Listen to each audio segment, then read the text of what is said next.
how to draw, how to paint. I find art to be quite a fascinating phenomenon.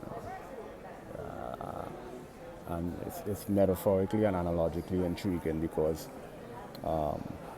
as a research scientist and a music hobbyist, someone who compose, arrange, transpose, someone who composes music and arranges music as a hobby, I find art, painting and drawing to be intriguing metaphorically. There's a lot of fascinating phenomenon I'm learning in the Apple Store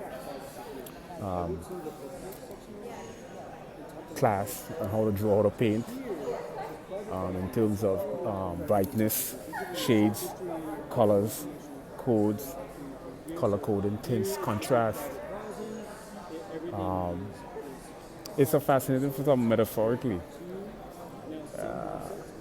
It's metaphysical and phenomenological intriguing because what I've noticed is a lot of things I've drawn unfolded in reality. That's a whole different supernatural parapsychological phenomenon.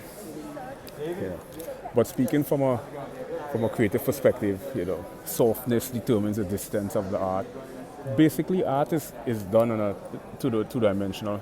I have to take this class today in Apple Store to get more details on how to, because, man, it's softness determines distance. Basically, art is drawing or painting is illustrated or demonstrated on a two-dimensional surface.